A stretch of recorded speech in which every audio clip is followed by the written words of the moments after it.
अस्सलाम वालेकुम जी। आज की वीडियो में हम बात करने जा रहे हैं सीमन की रिपोर्ट के बारे में, जिसमें जम्स की रिपोर्ट जो है वो एक पेशेंट की नील आई थी। अब रिपोर्ट नील आने का मतलब ये नहीं होता कि सारे के सारे पेशेंट रिकवर नहीं हो सकते, क्योंकि हम जितने भी डॉक्टर के पास जाते हैं, जिनसे भी मिलते हैं, वो ये हमें कहते हैं कि जी ये रिकवर नहीं हो सकता, क्योंकि एलोपैथिक में इसका कोई इलाज नहीं है, इसके स्पर्म को इन्हेंस करने का कोई तरीका नहीं है। तो हमें क्या करते हैं, हमें आईवीएफ की तरफ लगा देते हैं, हमें डोनर की तरफ लगा देते हैं, या मुख्तलिफ किस्म के मशवरे देना शुरू कर देते हैं। लेकिन यहाँ पर एक ऐसे केस के बारे में आपको मैं बताता हूँ, एक ऐसे पेशेंट के बारे में बताता हूँ जो हमारे पेशेंट थे। उनका स्पर्म काउंट जो है ऑलमोस्ट, जब उन्होंने टेस्ट करवाया था, बिल्कुल नील था। लेकिन 2 महीने के अंदर जब उन्होंने स्पर्म काउंट में उनके काफ़ी बेहतरी आ गई, ऑलमोस्ट जो स्पर्म काउंट है 55 मिलियन के करीब हो गया और 26% की मोर्टेलिटी आ गई। तो अगर रिज़ल्ट के लिहाज से देखें तो बहुत अच्छा जो है वो रिज़ल्ट है। लेकिन हर्बल मेडिसन एक ऐसी मेडिसन है जिसमें एक उम्मीद होती है कि पेशेंट जो है वो अपने जर्म्स की रिपोर्ट को दोबारा रिकवर कर पाएगा। ऑलमोस्ट 70% हमें उम्मीद होती है कि जो है उनकी रिपोर्ट जो है वो सही हो जाएगी। लेकिन जो 30% बाकी पेशेंट ऐसे रह जाते हैं जिनकी ट्यूब में कोई प्रॉब्लम होती है, तो फिर उन्हें हमें ऑपरेट का मशवरा देना पड़ता है, क्योंकि वो रिकवर नहीं कर पाते।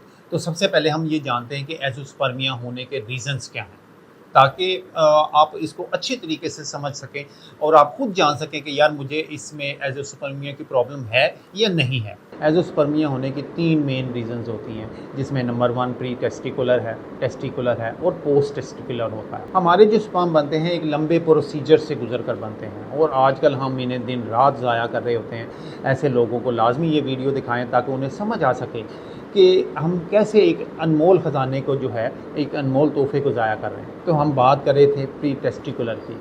हमारा दिमाग हार्मोन्स के ज़रिए, ब्लड के ज़रिए कुछ पैगामात हमारे टेस्टिकुलर को भेजते हैं स्पर्म बनाने के लिए। अगर इस कंडीशन में कोई रुकावट आ जाए, कोई प्रॉब्लम हो जाए, तो टेस्टिस स्पर्म को बनाने का काम स्टार्ट नहीं कर पाते। इस कंडीशन को प्री टेस्टिकुलर कहते हैं। इस कंडीशन में अगर मरीज़ है तो उसका 100% इलाज जो है वो मुमकिन होता है।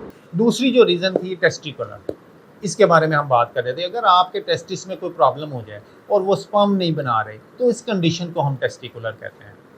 ये मुख्तलिफ वजूहात की वजह से हो जाता है। स्टीरॉइड के इस्तेमाल की वजह से, मुख्तलिफ अदवियात की साइड इफ़ेक्ट की वजह से, खसियों पे चोट लगने की वजह से, बाज़ किस्म के बैक्टीरियल इन्फेक्शन की वजह से, शुगर, लीवर में ख़राबी, किडनी फेलियर वाले मरीज़ों में ये मसला हो सकता है। मनी के बेजा ज़ाया करने की वजह से भी ये चीज़ हो सकती है। खसियों का साइज़ का छोटा रह जाना, उस वजह से भी ये प्रॉब्लम हो जाती है। तीसरी जो रीज़न होती है वो पोस्ट टेस्टिकुलर होते हैं। तीसरी वजह में खसिए तो अपना काम कर रहे होते हैं, वो यानी वो स्पर्म भी बना रहे हैं, जो है वो एक्टिव भी हैं, लेकिन खसियों के साथ जो एक छोटी छोटी ट्यूब्स होती हैं, वो ट्यूब्स जो है वो स्पर्म्स को जो है वो मनी तक पहुंचाती हैं। तो उन ट्यूब में अगर कहीं पे कोई ब्लॉकेज हो जाए, कहीं कोई प्रॉब्लम हो जाए, तो फिर ऐसे पेशेंट को, ऐसी कंडीशन वाले पेशेंट को हम जो है वो फिर ऑपरेट का मशवरा देते हैं। इसके अलावा जो बाकी 2 रीज़न्स मैंने आपको बताई हैं, उनका इलाज मुमकिन है। उनमें कोई भी अगर प्रॉब्लम आ जाए, किसी वजह से भी कोई भी रुकावट आ जाए, तो वो दूर हो सकती है। उस वजह से परेशान होने की ज़रूरत नहीं होती। हर एज़ोस्पर्मिया के पेशेंट में जो है वो ऐसा नहीं होता कि दवाई खाए बगैर आप सोचें कि आपकी चीज़ें रिकवर होना शुरू हो जाएंगी। अगर आपकी रिपोर्ट नहीं लाई है तो परेशान मत हो सबसे पहले, ठीक है, क्योंकि आपको खुद पता नहीं है कि जो रिपोर्ट आपने करवाई है वो एक्चुअली किस रीज़न की वजह से आ रही है। मैंने आपको 3 रीज़न्स बताई हैं। 3 रीज़न्स में 2 रीज़न्स का इलाज मुमकिन है। हम कोशिश करते हैं और इंशाल्लाह उसमें हमने लोगों के रिज़ल्ट्स भी देखे हैं। हम जो है दोबारा से एक्टिव होना शुरू हो जाते हैं। सिर्फ एक तीसरी रीज़न जो पोस्ट टेस्टिकुलर होती है, जिसमें ट्यूब्स में अगर कोई ब्लॉकेज हो जाए, तो उसमें एक कंडीशन होती है कि उसमें हमें ऑपरेट की तरफ पेशेंट को मशवरा देना पड़ता है। लेकिन इसके अलावा जो बाकी 2 रीज़न्स हैं, ठीक है, उनमें से आप कोई भी अगर कोई रीज़न की वजह से आपकी रिपोर्ट नहीं ला रही है तो उसका इलाज मुमकिन है। आपने क्या करना है, सबसे पहले आपने 10-1 दिन का गैप डालना है। 10-1 दिन के बाद आपने फिर दोबारा रिपोर्ट करवानी है, किसी और लेबॉरेटरी से करवानी है। फिर आपने देखना है कि अगर आपकी दोनों रिपोर्ट जो हैं वो सेम आ रही हैं, तो फिर आप अपना ट्रीटमेंट शुरू कर सकते हैं।